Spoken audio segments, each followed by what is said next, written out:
Okay, final talk today is on the topic of one particular topic within the broad field of social ethics, and that is justice and benevolence, two specific virtues that would go on the list of social virtues, as Will drew those two lists up.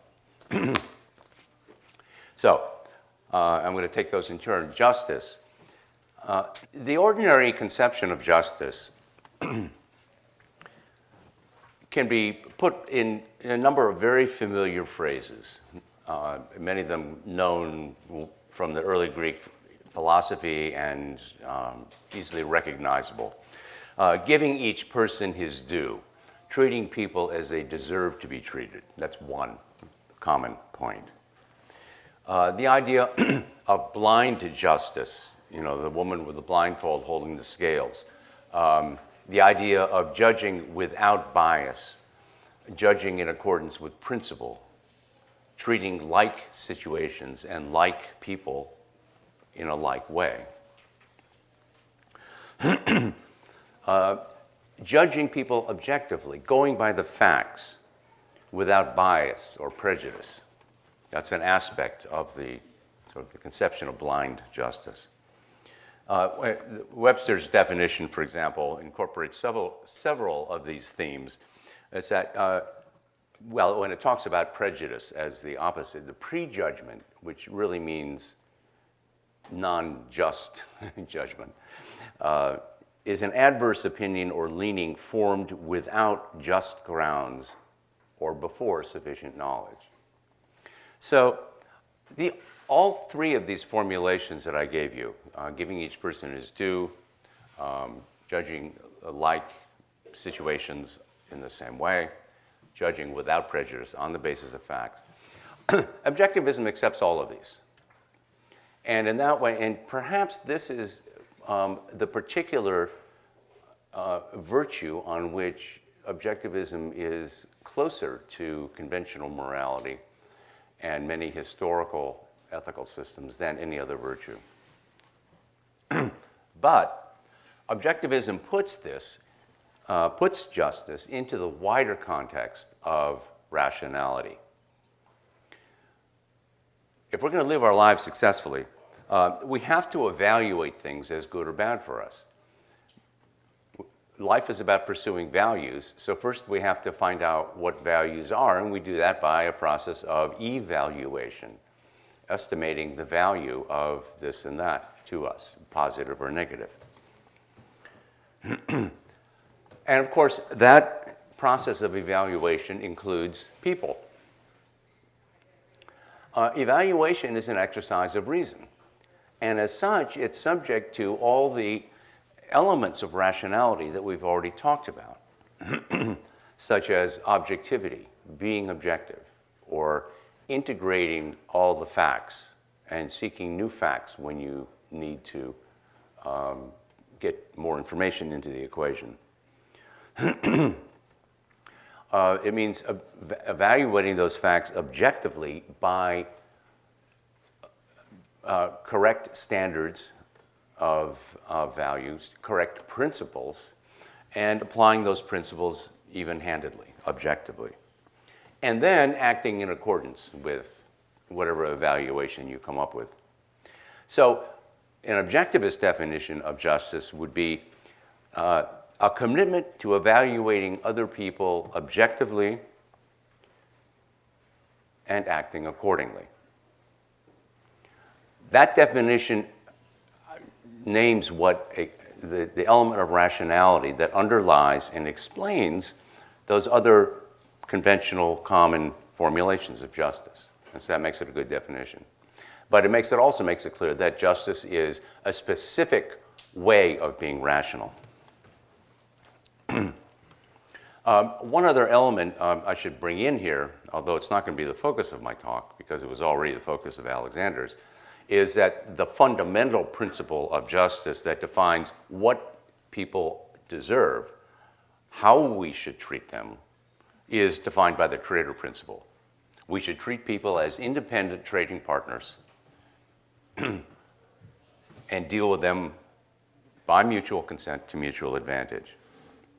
But today, and for this session, I'm going to focus more on the objectivity issue and the rationality issues in forming judgments of all kinds. Now, I want to start with evaluation. One of the key elements in justice involves moral judgment, moral evaluation. But evaluation is a much broader activity and concept. We evaluate people in lots and lots of different ways because we interact with them in lots and lots of different ways. We cooperate, we compete, we form friendships, partnerships, marriages. And in all those different ways of interacting and trading value, different standards apply. In school, teachers evaluate student work typically by giving grades when that still happens.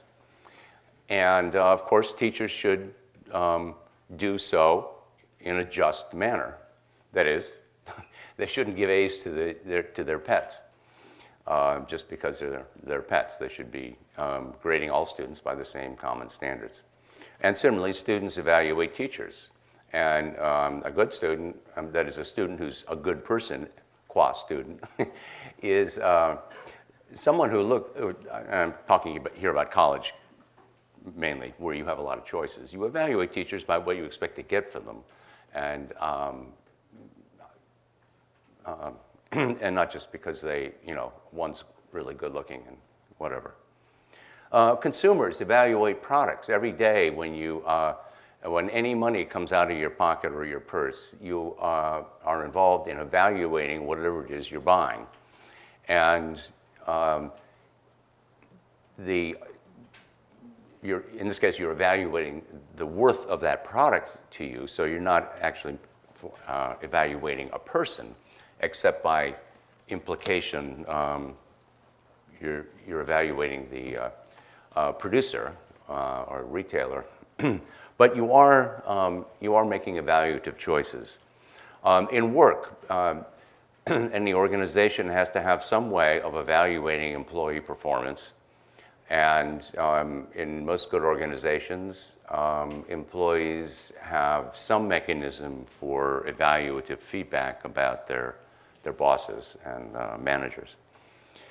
And of course, when we are in the personal realm, we choose our friends on the basis of the value they provide us and the value we can provide them. And to pick up on a point that came up in the Q&A for Alexander's session,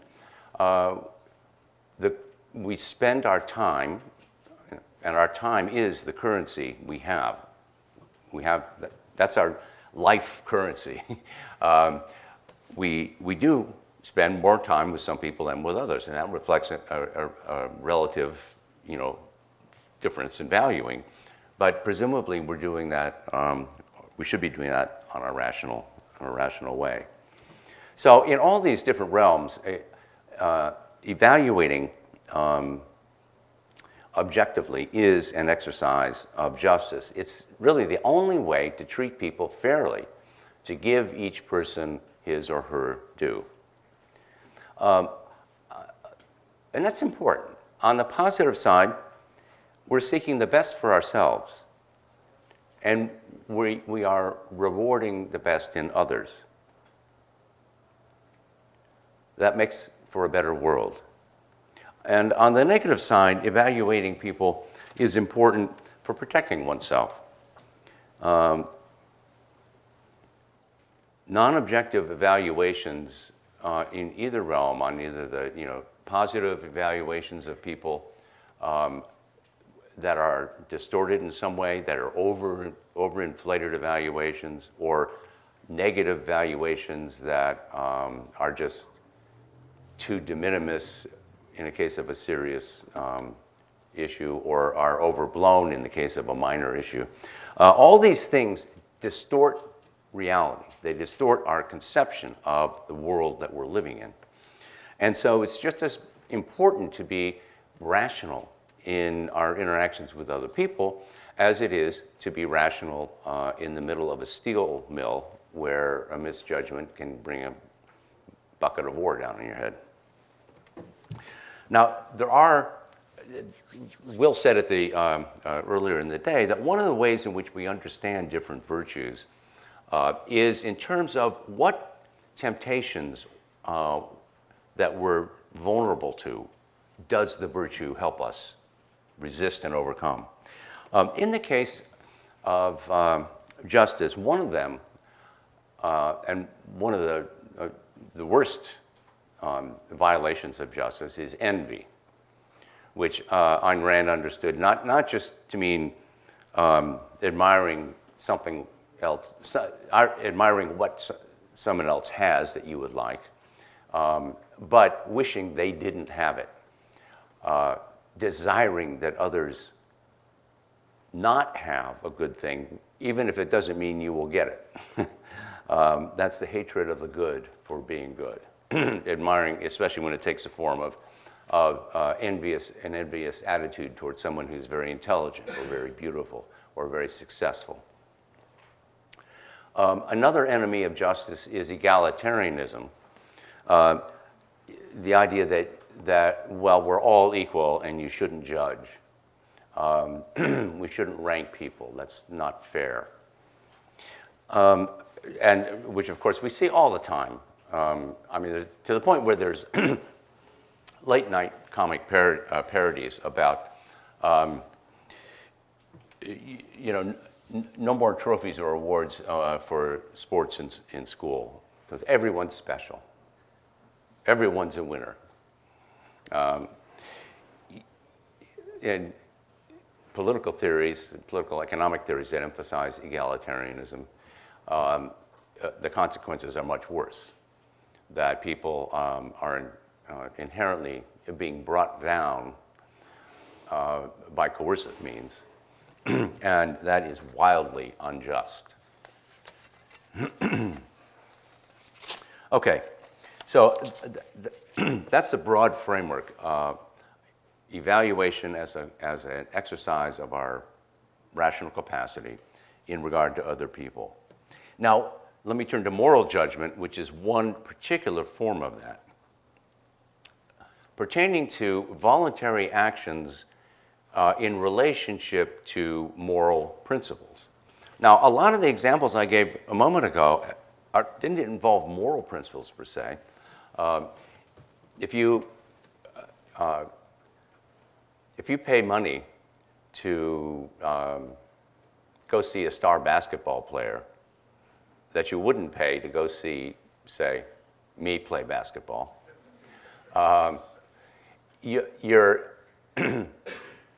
it's not a moral judgment. I'm not a worse person morally because I can't play like that star, and he's not a better person morally because he can. It's an evaluation of an attribute or trait or skill that is valuable, but it's not subject to voluntary control, and it's not an issue of a moral principle as such. So that is one reason why Ayn Rand makes it, I think, very clear in both her novels and in her nonfiction writings that evaluating people morally means evaluating them for what they voluntarily say and do vis-a-vis moral principles. It is not a matter of your level of skill or achievement or success, because that depends on a lot of other factors that are not under your control. So Eddie Willers is not as great a businessman as Hank Rearden in Atlas Shrugged, but he is as good a person, morally.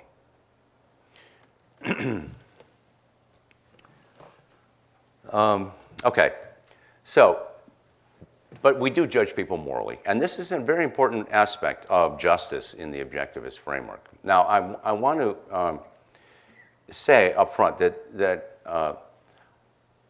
this has been a sometimes troubled area in the practice of objectivism, among objectivists, in the objectivist movement. The objectivist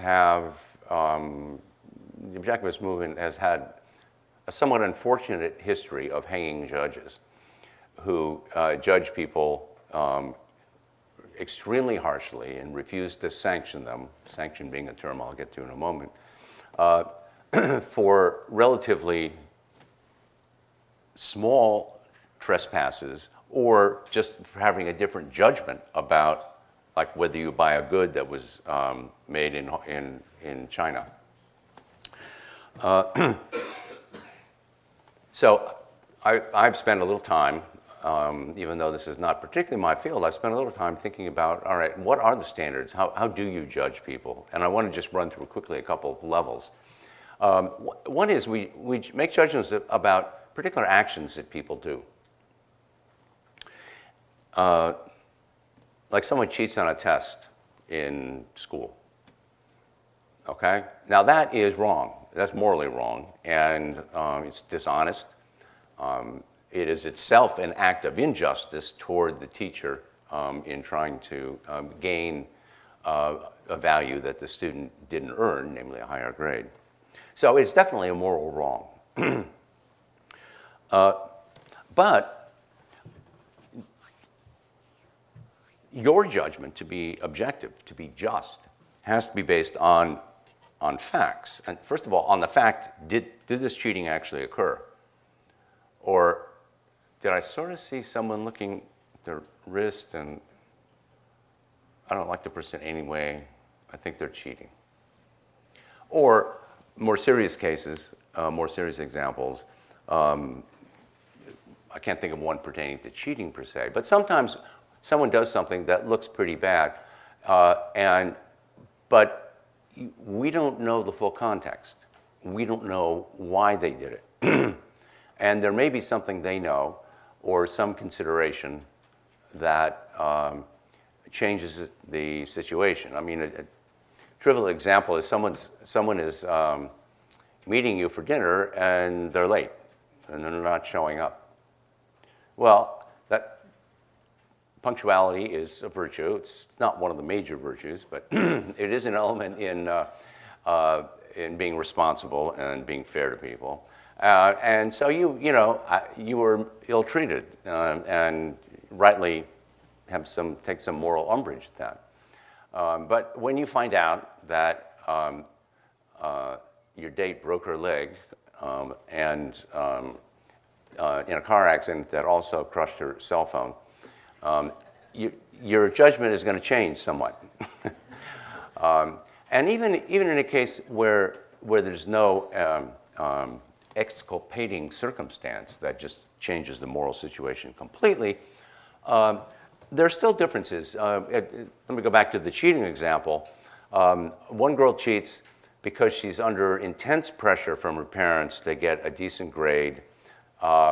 She doesn't feel fully confident in the material. When she's caught, or actually no, she's not caught, but afterwards she thinks about it, she feels bad about it, and she comes forward and tells the teacher, I'm sorry, I cheated. I'll take the consequences. That's a very different situation from another person who just cheats as a matter of policy whenever he can get away with it. That's a worse act. His action of cheating is worse than hers, because the moral character of actions is defined both by the consequences of the action in reality, the effects they have on yourself and on other people, and by the motivation, because these are purposive acts, and purposive acts are essentially motivated by some goal. And so if a person has a valid goal, but is pursuing it in the wrong way, that's different from someone whose goals are corrupt and who is a chronic cheater because they just have, they want to get right results at any cost, by any means possible. Okay, that leads kind of into the a higher level or more substantive level of moral evaluation, in which we are judging people's their character traits, and indeed sometimes their character as such, which is not a matter simply of what they did on one particular occasion, or in one situation here, but how they act typically. And we need to make these judgments all the time, just to know if we can trust someone or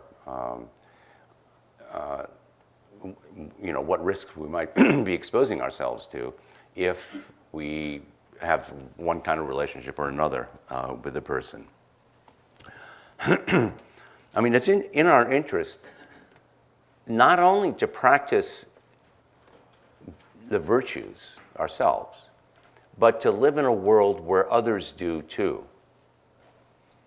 Precisely because these virtues are defined by principles that tell us, each of us, and they're common principles, how best to achieve the values, the core values, the common values in a human life. And because of the vast and extensive way in which we are social animals, living with others, working with others, and so forth, their virtue becomes a matter of importance to us just as ours is. So we infer character traits by what people say and do habitually, not just on one occasion, but habitually. Telling the truth once doesn't make you an honest person. An honest person is one who tells the truth always, or I have to be more precise, who never seeks to gain a value by faking reality. In some situations, that's consistent with misrepresenting a fact to, in the face of some kind of threat or other. And we have to recognize that people do sometimes act out of character. So, Leonard Peikoff once made a point that if your standard is to be honest 99% of the time, you're not an honest person. You're a pragmatist, because you're saying, I've built into my moral life that I'm going to be dishonest, even if it's only 1% of the time. But that's a difference, and I agree totally with that. But that's different from someone who's committed to honesty, 100% honesty, but slips. And on some occasion, for whatever circumstances or pressures, told a lie and regrets it. So one of the ways, I want to move on to the issue of what happens, how we deal with people when we have had to form a negative judgment. And that's the issue of forgiveness.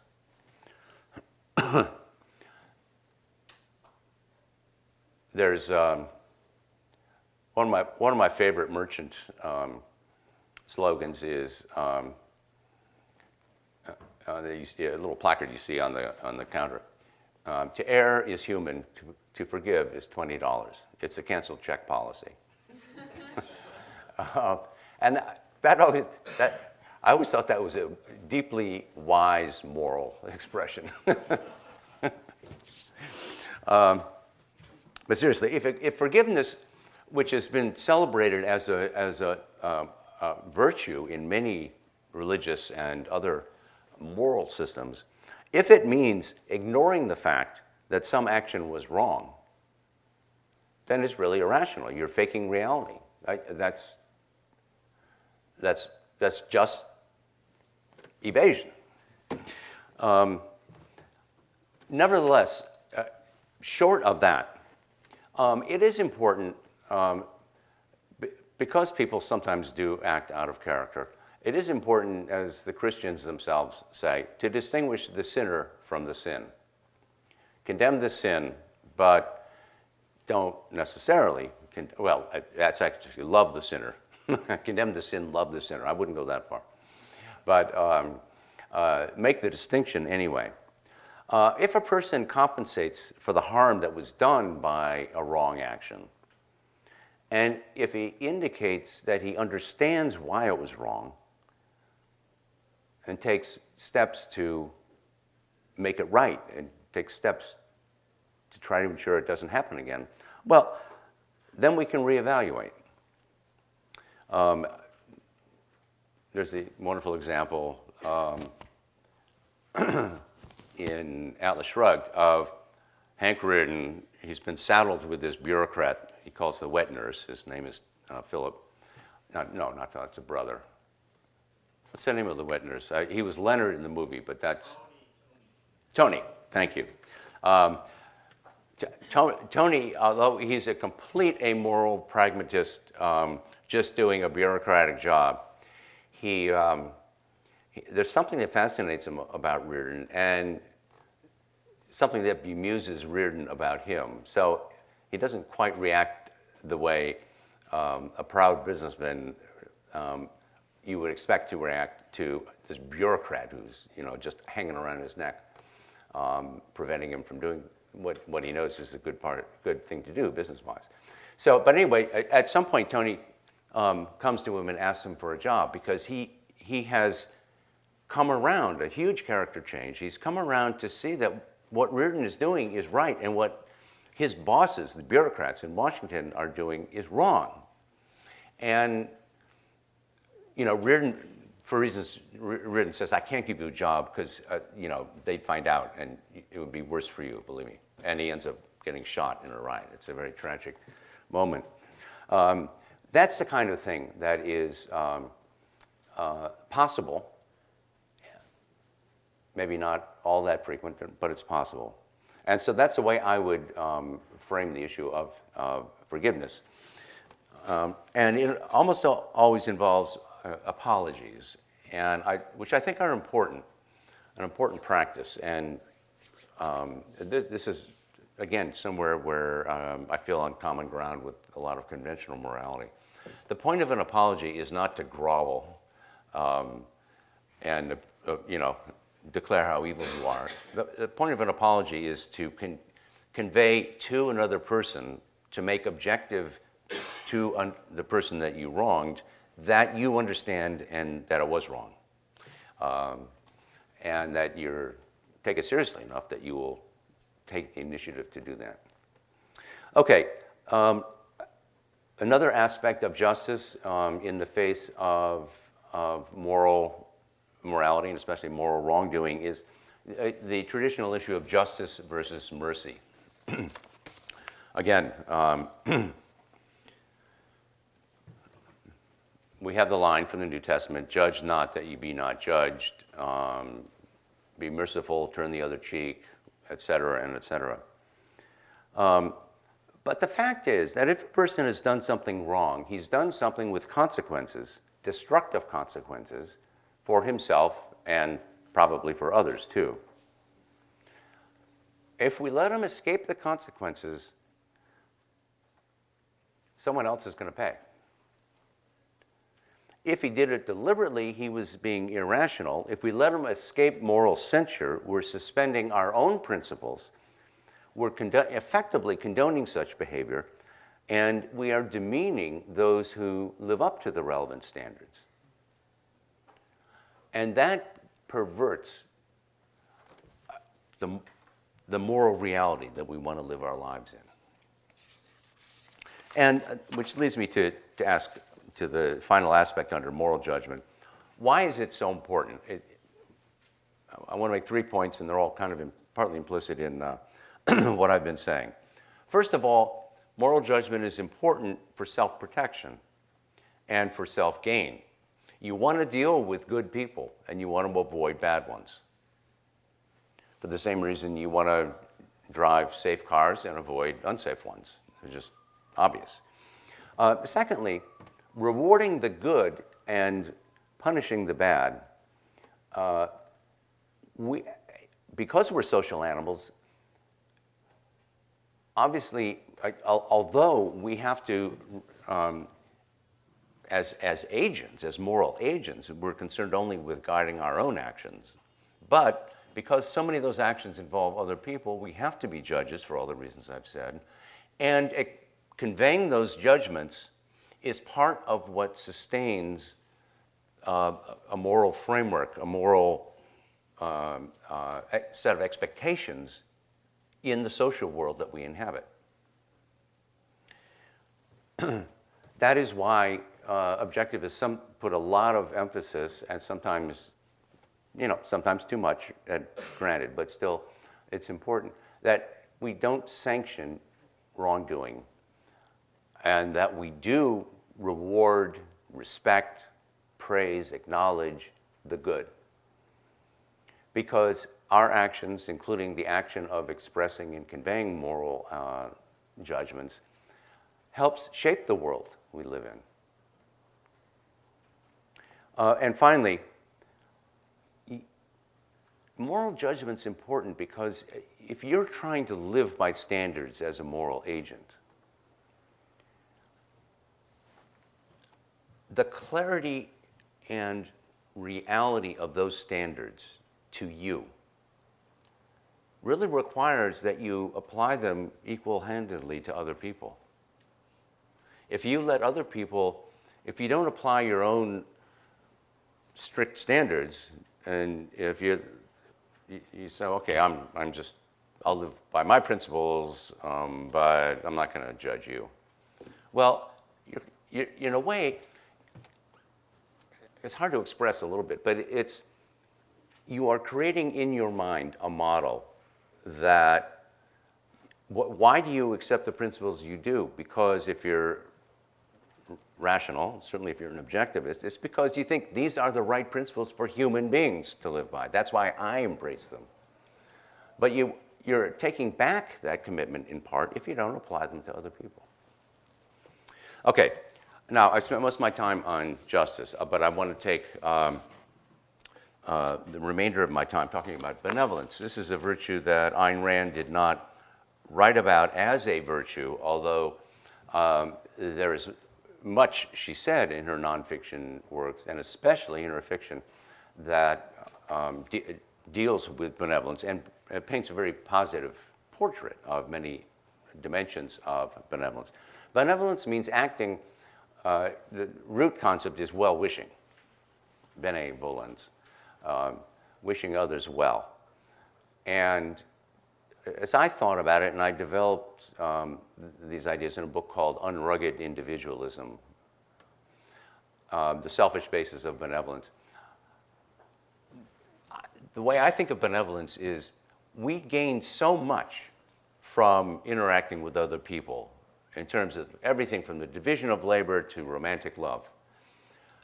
So much, but those relationships should be governed by evaluation and judgment. But those relationships don't happen by magic. We should be seeking them.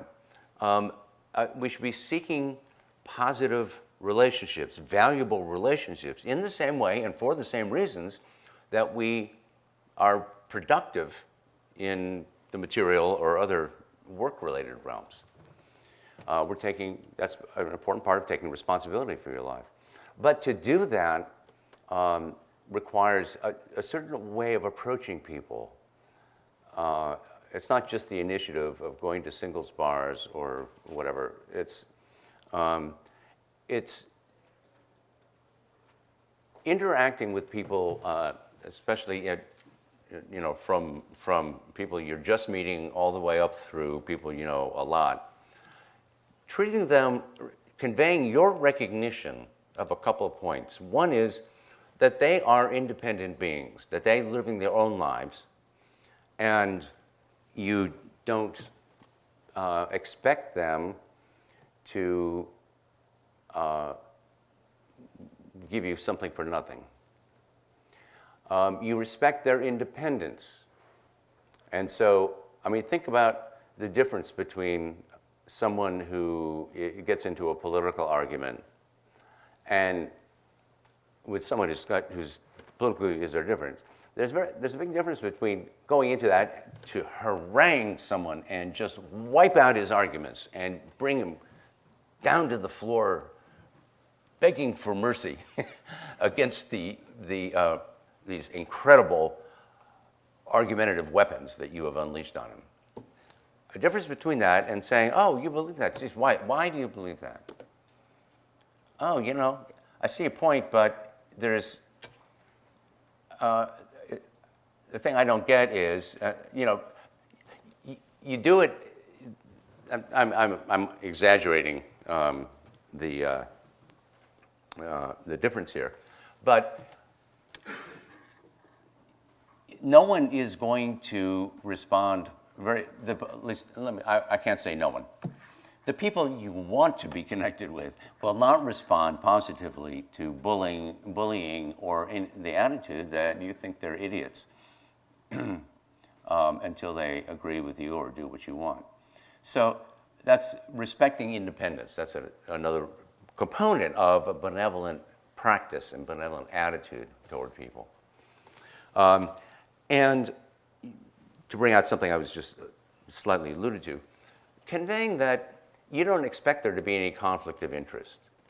You're not approaching this as, okay, who's going to win this one, who's going to lose? Obviously, in some contexts where you're bargaining or negotiating over something, you have a walkaway price, but you're willing to settle for less, and the other person does the same, and you try to move it toward the needle toward your end. But those are well-defined, constrained situations. Similarly, when you play tennis, you want to win, and so you do everything you can. But at some level,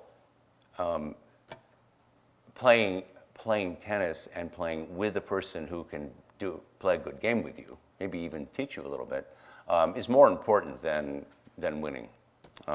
It's that kind of thing that benevolent that prepare the ground to find out who the person is and what value they might have.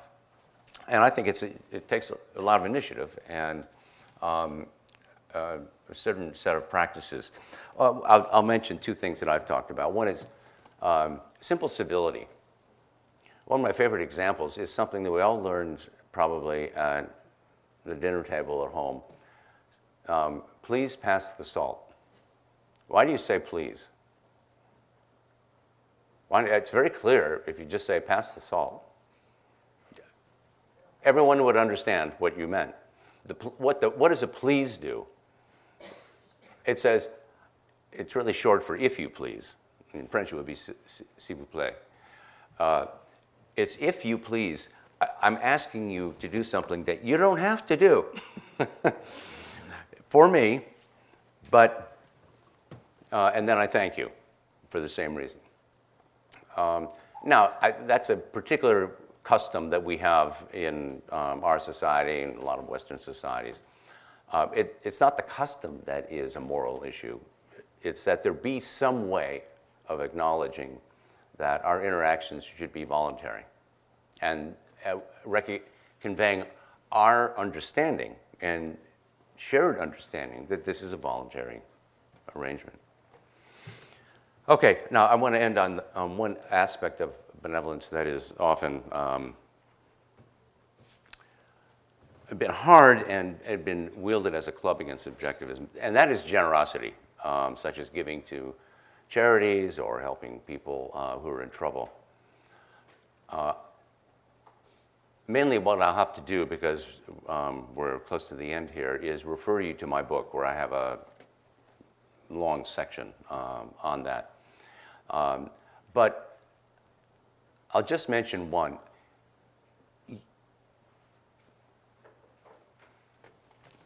Generosity in the form of giving scholarship money or helping people, who've just had a car accident or something, is a kind of investment in people, a kind of investment. It's not a strict investment, a strict trade where you will know or even have any clear idea what the return is going to be down the road. But we make a lot of investments that way, not just in helping others or giving to others, but in all our lives. We put irons in the fire. We take actions that we think might have some good result, but we can't really say what exactly. We just, So we do that with people too. Sometimes there's no payoff. Sometimes there's huge payoff. Again, one of the most interesting examples of benevolence comes from Atlas Shrugged again, when Dagny is heading west on the train, chasing the destroyer, and the conductor is about to throw a bum off the train, and something about him says, she says, wait. Well, excuse me, it turns out that he's got information that galvanizes her. It puts together all the pieces that she's been puzzling with and tells her, now I know exactly what to do. So she gives him a job because he's also going to be a good worker. Anyway, again, I'll refer you to the book for that. So let's stop here for questions for anyone who would like to pursue any of these. Okay, so when we talk about justice and mercy, Alex gave an example in his presentation about speeding is breaking the law, but what if you're speeding because you're trying to get somebody who's injured to the hospital? So at what point do we say speeding is still wrong, just because you had what you felt was an emergent purpose doesn't necessarily make speeding not wrong, correct? Okay. There are layers to this issue. Right, but and then there was one that kind of came up to me. Okay. All right. Let me peel off a couple of layers of the onion. Okay. First of all, the government owns the roads. All right. That's problem one. There we go. If they were privately owned, there would be no question that the owner can set conditions for the use of the road and might well set a speed limit as a safety measure. Who knows? It's not irrational. Except for me. But given that the situation is what it is, there is a law, and whether the roads were private or as they are public, you're breaking a law if you're breaking a contract in a private case or breaking the law in the public road case. So.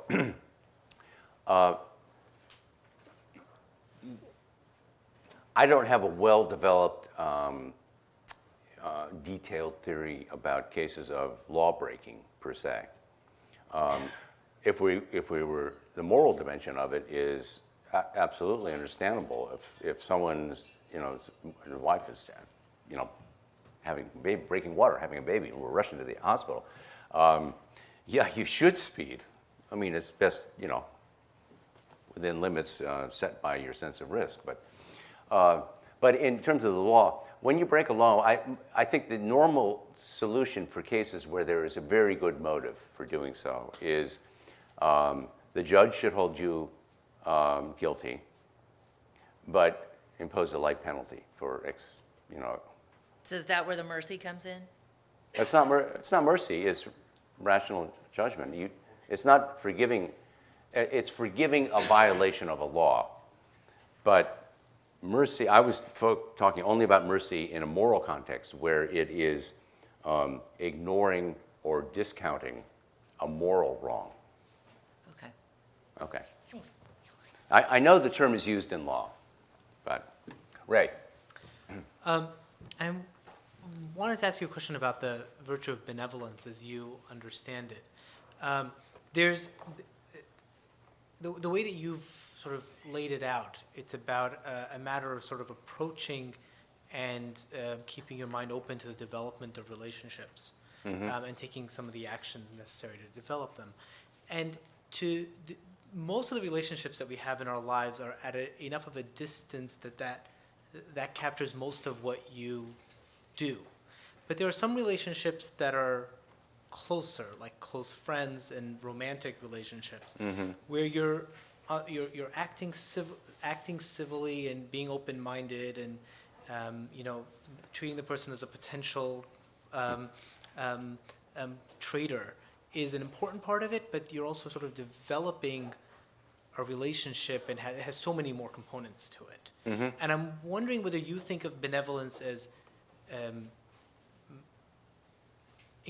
sort of encapsulating most of what you're doing in those relationships, or whether there's also an element of productiveness because you're developing a relationship and sort of creating it over time. And Right. what's benevolence and what's beyond it? Or do you imagine benevolence as extending to those relationships too?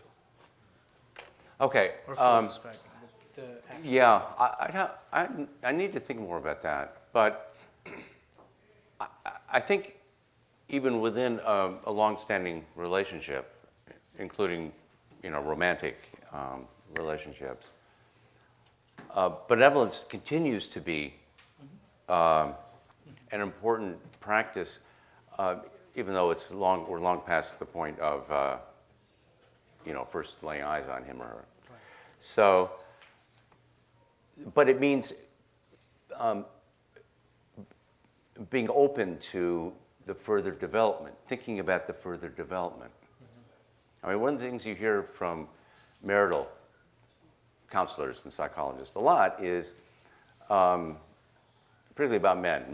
Men love the chase, but then, they catch the car, so to speak, and then, they figure, okay, that's done, but now we go live. And women often complain, in heterosexual couples, they often complain.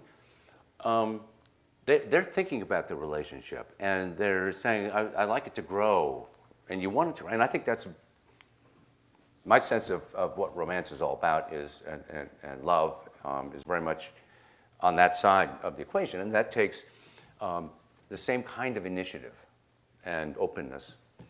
But all the way down to, couples fight. What happens? At some point, hopefully someone will say, I'm going to shut up and just listen. And that's normally, it's often how we get past it. So, but now, the deeper question, part of the question you were asking is it all about benevolence? Well, no. No, what we're doing is seeking a value, the value of an intimate relationship that has visibility, companionship, shared interests, maybe children as a common project.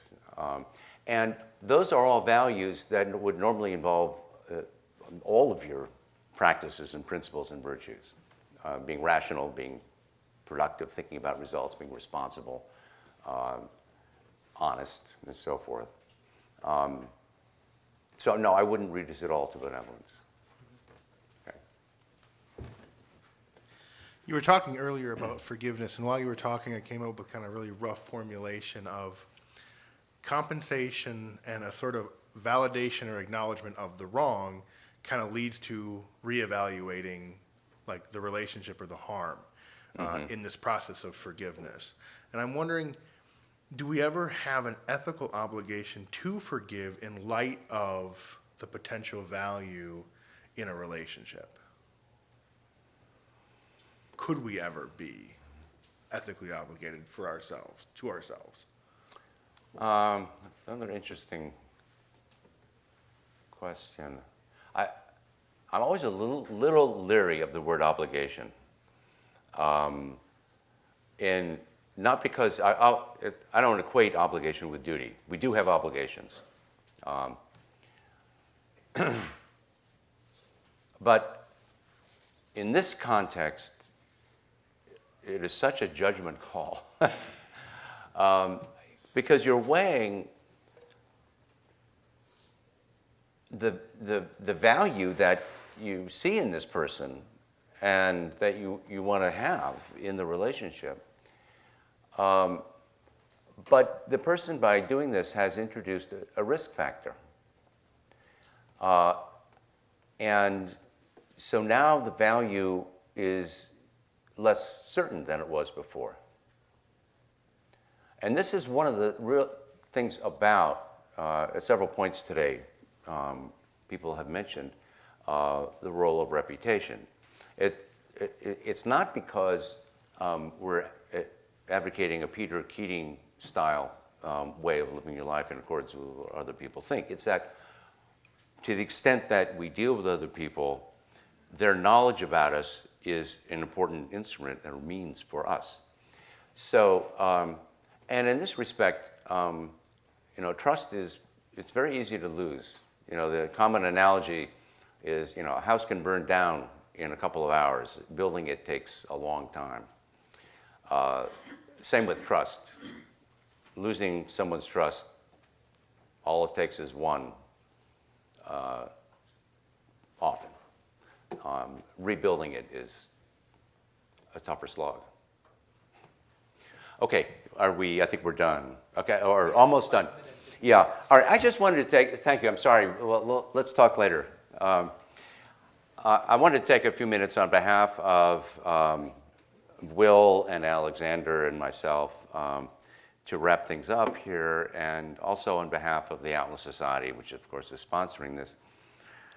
Our student programs are very important to us because of the potential that young people have, that people who are serious about objectivism, who want to aim to make it a part of their lives, whether or not they're going to be professional scholars or go into business or law or whatever else. We have an interest. It's part of our mission to promote objectivism. And we are really, really happy to have all of you and here with us. Thank you for coming. You have you now have a great another 2.5 days of conference material. And I hope you'll take advantage of all the other people who are now arriving and talk with them, make some new friends, find a mentor, whatever. We have a fabulous array of people who come to our events. But I wanted to say, especially specifically to the scholarship students, that our ability to bring you here on scholarship is funded in part by our general funds from our general donors, some of whom are here, and thank you. But in part also by a special fund we have called the Frank W. Bubb Fund for Scholarship. Frank Bubb was a lawyer, long-time objectivist, long-time libertarian activist, a great guy who, from the very beginning, he actually, I don't know, did you even know this, Will? He put up, I think it was $2,000 to fund the first summer seminar in 1990. We operated on a somewhat smaller scale in those days. Plus, it was 25 years ago, so those were $1990. Anyway, Frank eventually served as an advisor and then as a board member, trustee on our board of trustees, and unfortunately passed away several years ago, really before his time. And his widow, Diana Bubb, we created the fund in his name, and Diana Bubb has contributed a substantial amount to the fund, and then we have other people who have contributed. We'll be acknowledging them over the course of the seminar. But I want you to know it's not just your teachers, Will, Alexander, and me, who care about having you here and what you will go on to do, but there are lots of other people who likewise care and would like to see you flourish. So you should be proud of that, and you should appreciate it. So with that, I think our intermediary ethics course in objectivism is fini, and we can now go to the cocktail hour.